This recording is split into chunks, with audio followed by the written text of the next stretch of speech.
हे all very good morning. कैसे हैं सभी लोग? बढ़िया। Okay, you see heavy rain is over there.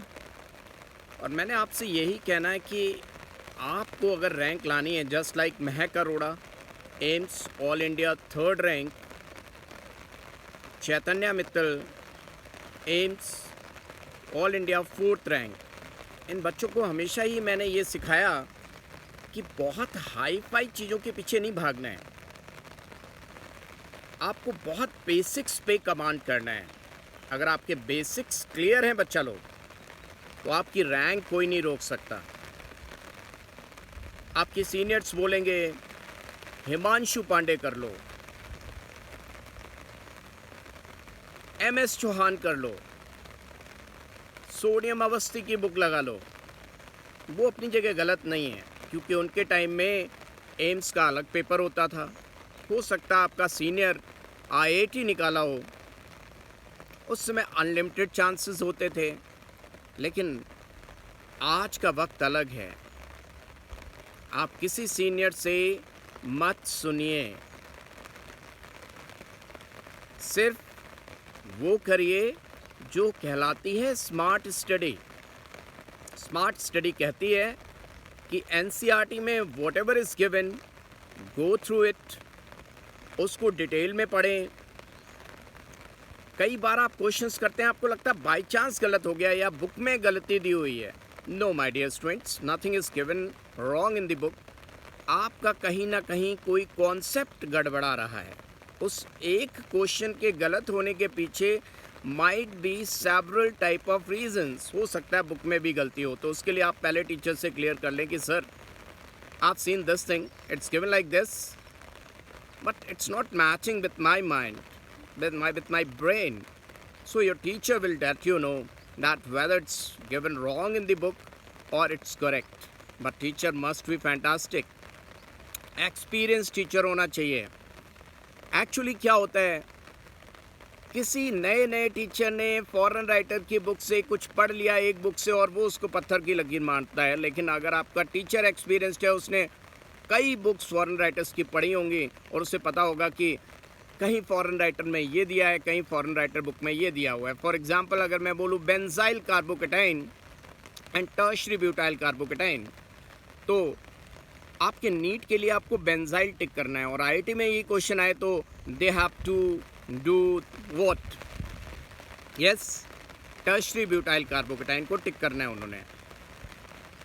For example कहीं NR2 electron donating group electrophilic substitution के लिए ज़्यादा दिया हुआ है, पीटर साइक्स की बात करूं, और कहीं NH2 को ज़्यादा दिया हुआ है, क्लेडन की बात करूं, तो ये सब बातें आपको एक बहुत बेहतरीन एक्सपीरियंस टीचर ही बता पाएगा। आपको फ्रेशर टीचर नहीं बता पाएगा ये सारी बातें। क्या आप मेरी बात समझ रहे हैं बच्चा लोग? सबको आ रही बात समझ में? Very good. तो आपने सबसे पहले अपने बेसिक्स को क्लियर करना है। बेसिक्स जितने स्मार्ट होंगे, सटीक होंगे, उतना ज़्यादा रैंक आपकी अच्छी आएगी। दूसरी बात, अपने आप पे भरोसा करें। अपने आप पे जब भरोसा करेंगे, हमें रोज़ रोज़ ये चिंता सताती है कि हाय मेरा सिलेक्शन होगा या नहीं होगा, भगवान कोई मुझे बता दे, अगर होगा तो मैं अच्छे से पढूं, नहीं होगा तो फिर छोड़ो यार ये सब। माय डियर स्टूडेंट्स, अपने पे फेथ करिए, आपका सिलेक्शन कोई नहीं रोक पाएगा। डेफिनेटली, ये मेरी गारंटी है, आपका सिलेक्शन होकर ही रहेगा। तीसरी बात कि सर हम किस चीज़ की प्रैक्टिस ज़्यादा करें लास्ट मोमेंट पे? कॉन्सेप्ट क्लियरिटी पर ध्यान दीजिए। अगर कॉन्सेप्ट क्लियर हैं तो आप प्रीवियस ईयर क्वेश्चंस करें, लेकिन सबसे पहले ध्यान रखें NCERT पूरी कवर अप होनी चाहिए। NCERT में बायोमोलिक्यूल्स, पॉलीमर, इनऑर्गेनिक केमिस्ट्री में सारी reaction, and you have to see reactions with the help of physical chemistry. कई बार रिएक्शन रट्टाफिकेशन से काम नहीं चलेगा। All you have to know with an eye of physical chemistry. Redox का ध्यान लगाइए और पूरी केमिस्ट्री को, इनऑर्गेनिक केमिस्ट्री को लाइन बाय लाइन्स रट्टा मारिए, लेकिन रट्टे में दिमाग लगा होना चाहिए, क्योंकि वहाँ चारों ऑप्शन आपको कभी कभी दो ऑप्शन एक जैसे लगते हैं। आप इंटेलिजेंट हैं और नहीं तो नहीं इंटेलिजेंट हैं, तो आपको चारों ऑप्शन एक जैसे लगेंगे, फेल हो जाएंगे आप। Don't do that my dear students. Inorganic chemistry की हर एक reaction P block, D block उनको दिमाग से समझें। मैं इस वीडियो में कई बार कहानी डालता हूँ, फॉस्फोरस की कहानी, KMnO4 इलेक्ट्रॉन का लुटेरा। इस तरह ध्यान रखें कि कौन इलेक्ट्रॉन ले रहा है, कौन इलेक्ट्रॉन दे रहा है। इनऑर्गेनिक केमिस्ट्री में एक्चुअली लॉजिक क्या है? It is totally mathematical. No need to do any रट्टाफिकेशन, नो नीड टू क्रैम। रटने की ज़रूरत बहुत रेयर प्लेसेस पे है माय डियर स्टूडेंट्स। तो इतना करिए, आपकी रैंक दुनिया की कोई ताकत नहीं रोक पाएगी। मैं हकीकत बता रहा हूँ, आपकी रैंक आकर रहेगी। एंड योर नोट्स जो टीचर ने पढ़ाए हों वो करिए आप। NCERT को करिए अच्छे से। एक एक बात, पॉलीमर, फिजिकल केमिस्ट्री में क्या करना है। फिजिकल केमिस्ट्री में देखिए सबका छूटा होगा, मैं बताता हूँ आपको। फिजिकल केमिस्ट्री की अगर बात करें तो किस मेटल का कौन सा क्रिस्टल लैटिस होता है, BCC होता है, FCC होता है, क्या होता है, कभी देखा आपने? जबकि इनऑर्गेनिक केमिस्ट्री में it's given over there in your NCERT कि किसका क्या क्रिस्टल लैटिस होगा। उस पर बहुत अच्छा कमांड नहीं होगा तो फेल हो जाएंगे आप। Everything is given over in NCERT। Electrochemistry बहुत ध्यान से करिए। एटॉमिक स्ट्रक्चर अगर मैं आपको बताऊं कि orbital and boundary surface diagram, the very first chapter of physical chemistry atomic structure, लेकिन आपको अभी boundary surface diagram and orbital में डिफरेंस नहीं पता होगा। हर कोई जो ऑर्बिटल बनाता है that is actually boundary surface diagram. आप देखिएगा, आपको पता लगेगा what I am talking about. जो आप ऑर्बिटल बॉन्डिंग में हर बार बनाते हैं दैट्स नॉट द ऑर्बिटल, क्योंकि orbital is the space around the nucleus where probability of finding electron is maximum. और आप उसको नीट एंड क्लीन डायग्राम बना देते हो, कैसे बन सकता है भाई?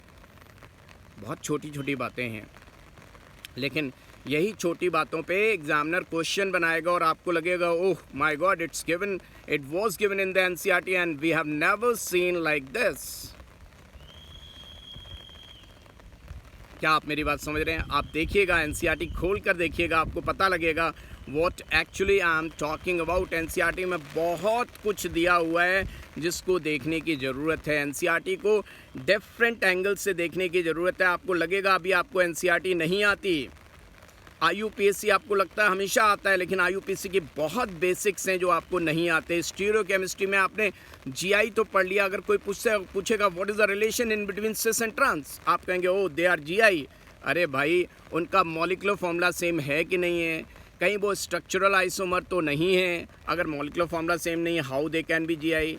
अगर उनका स्ट्रक्चर ही चेंज है, how they can be GI? इसका मतलब हमें आइसोमेरिज्म में कहीं ना कहीं हमारा जो सोचने का तरीका है, जो विजुलाइज करने का तरीका है, जो क्वेश्चंस को अटेम्प्ट करने का तरीका है, वो सही नहीं है। फिर आप कहेंगे वो what's this happening, by chance गलत हो गया होगा। बाय चांस गलत नहीं हो गया, गलती इस बात की थी आपने उसको ठीक से देखा ही नहीं कभी। ये सारी चीज़ें आपका एक अच्छा टीचर आपको टाइम टू टाइम बताता रहेगा। Definitely 100% you will get full marks, 720 out of 720। ऐसा ही आपने बायो में करना है, ऐसा ही आपने फिजिक्स में करना है। यानी कि NCERT आपका रोटी दाल है, बेयर मिनिमम ये तो होना चाहिए। उसके बाद आप मिठाई खाओ और कर लो ठीक है, नहीं कर लो ठीक है। मतलब आपको NCERT तो हर पैमाने पर, हर कसौटी पर आनी ही आनी चाहिए। उसके अलावा मैं नहीं कहता कि NCERT संपूर्ण है। खाने के बाद कई लोगों का मिठाई खाने का मन करता है, गुड़ खाने का मन करता है, आइसक्रीम खाने का मन करता है, रसगुल्ला खाने का मन करता है, और देखा होगा मज़े करते हैं वो लोग, राइट? तो NCERT संपूर्ण नहीं है, इन बिटवीन द लाइंस लिखती है। उसको ठीक से समझने के लिए आपको एक अच्छा गुरु भी चाहिए। वो गुरु आपको बताएगा कि क्या क्या चीज़ें NCERT में मिसिंग हैं। मैं अपने स्टूडेंट्स को ज़रूर बताता हूँ कि NCERT में ये चीज़ें मिसिंग हैं, उसके लिए आपको और अच्छे से कुछ और भी पढ़ने की ज़रूरत है। चलिए फिर मिलेंगे नेक्स्ट वीडियो में, तब तक के लिए ऑल द बेस्ट।